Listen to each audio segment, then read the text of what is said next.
105. Talking about Bicycles. Published in Resistance, October 1946, and reproduced in Present Concerns, 1991. Talking about bicycles, said my friend, I have been through the 4 ages. I can remember a time in early childhood when a bicycle meant nothing to me. It was just part of the huge, meaningless background of grown-up gadgets against which life went on.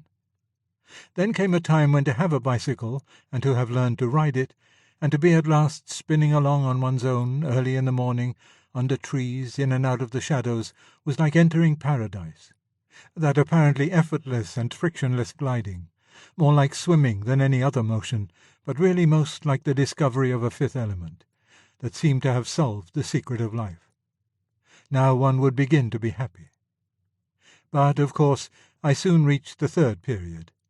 Pedalling to and fro from school, it was one of those journeys that feel uphill both ways, in all weathers, soon revealed the pros of cycling. The bicycle itself became to me what his oar is to a galley slave. But what was the 4th age? I asked. I am in it now, or rather I am frequently in it. I have had to go back to cycling lately now that there's no car, and the jobs I use it for are often dull enough. But again and again the mere fact of riding brings back a delicious whiff of memory. I recover the feelings of the 2nd age. What's more, I see how true they were, how philosophical even, for it really is a remarkably pleasant motion. To be sure, it is not a recipe for happiness, as I then thought. In that sense, the 2nd age was a mirage, but a mirage of something. How do you mean? Said I. I mean this. Whether there is, or whether there is not, in this world or in any other, the kind of happiness which one's first experience of cycling seemed to promise, still, on any view, it is something to have had the idea of it. The value of the thing promised remains, even if that particular promise was false, even if all possible promises of it are false. Sounds like a carrot in front of a donkey's nose, said I. Even that wouldn't be quite a cheat, if the donkey enjoyed the smell of carrots as much as, or more than, the taste. Or suppose the smell raised in the donkey emotions which no actual eating could ever satisfy. Wouldn't he look back, when he was an old donkey living in the 4th age, and say, I'm glad I had that carrot tied in front of my nose. Otherwise I might still have thought eating was the greatest happiness. Now I know there's something far better, the something that came to me in the smell of the carrot. And I'd rather have known that, even if I'm never to get it, than to not have known it. For even to have wanted it is what makes life worth having. I don't think a donkey would feel like that at all. No, neither a 4-legged donkey nor a 2-legged one. But I have a suspicion that to feel that way is the real mark of a human. So that no one was human till bicycles were invented? The bicycle is only one instance. I think there are these 4 ages about nearly everything. Let's give them names. They are the unenchanted age, the enchanted age, the disenchanted age, and the re-enchanted age. As a little child, I was unenchanted about bicycles. Then, when I first learned to ride, I was enchanted. By 16 I was disenchanted, and now I am re-enchanted.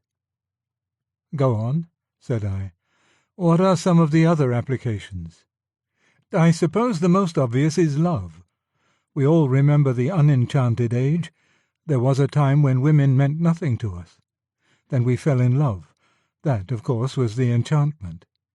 Then, in the early or middle years of marriage, there came, disenchantment. All the promises had turned out, in a way, false. No woman could be expected.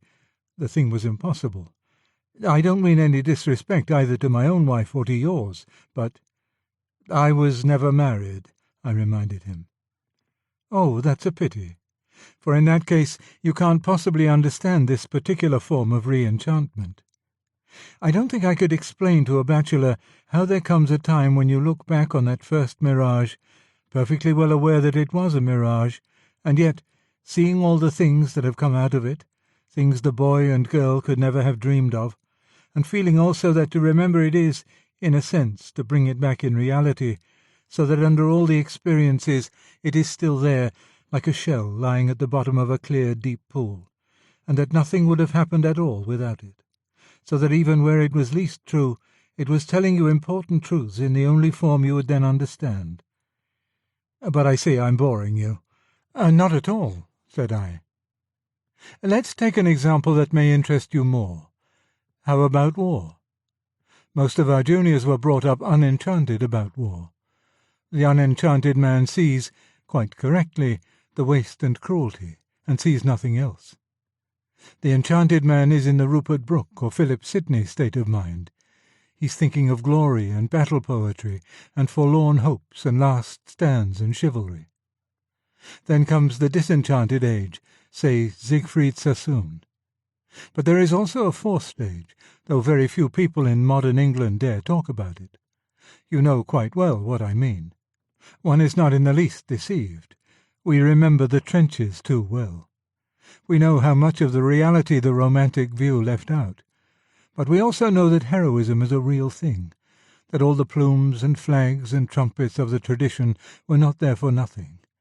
They were an attempt to honour what is truly honourable, what was first perceived to be honourable precisely because everyone knew how horrible war is. And that's where this business of the fourth age is so important. How do you mean? Isn't it immensely important to distinguish unenchantment from disenchantment, and enchantment from re-enchantment? In the poets, for instance, the war poetry of Homer, or the Battle of Maldon, for example, is re-enchantment. You see in every line that the poet knows, quite as well as any modern, the horrible thing he is writing about. He celebrates heroism, but he has paid the proper price for doing so. He sees the horror, and yet sees also the glory.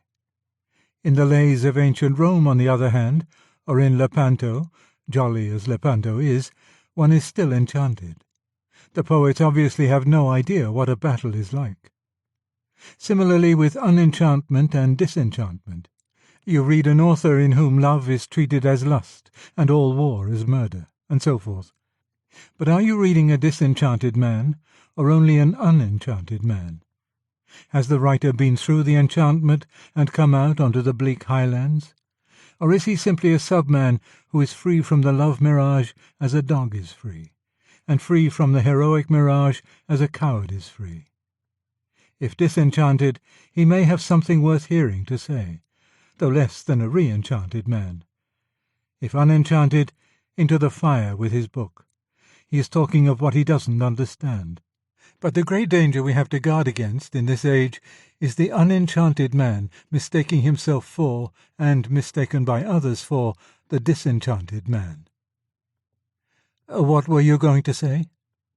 I was just wondering whether the enchantment which you claim to look back on from the final stage was often no more than an illusion of memory. Doesn't one remember a good many more exciting experiences than one has really had? Why, yes, in a sense. Memory itself is the supreme example of the four ages. Wordsworth, you see, was enchanted. He got delicious gleams of memory from his early youth and took them at their face value. He believed that if he could have got back to certain spots in his own past, he would find there the moment of joy waiting for him. You are disenchanted. You have begun to suspect that those moments, of which the memory is now so ravishing, weren't at the time quite as wonderful as they now seem. You're right. They weren't. Each great experience is a whisper, which memory will warehouse as a shout. About what, then? Isn't the warehousing just as important because a particular kind of polarized light between past and present happens to be the mechanism that brings it into focus? Isn't it a fact about mountains, as good a fact as any other, that they look purple at a certain distance? If you won't have any more beer, perhaps we'd better be getting along. That man on the other side of the bar thinks we've been talking politics. I'm not sure that we haven't, said I. Oh, you're quite right. You mean that aristocracy is one other example? It was the merest enchantment to suppose that any human beings, trusted with uncontrolled powers over their fellows, would not use it for exploitation. or even to suppose that their own standards of honour, valour, and elegance, for which alone they existed, would not soon degenerate into flash vulgarity. Hence, rightly and inevitably, the disenchantment, the age of revolutions. But the question on which all hangs is whether we can go on to re-enchantment. What would that re-enchantment be? The realization that the thing of which aristocracy was a mirage is a vital necessity, if you like. That aristocracy was right. It was only the aristocrats who were wrong. Or, putting it the other way, that a society which becomes democratic in ethos as well as in constitution is doomed. And not much loss either.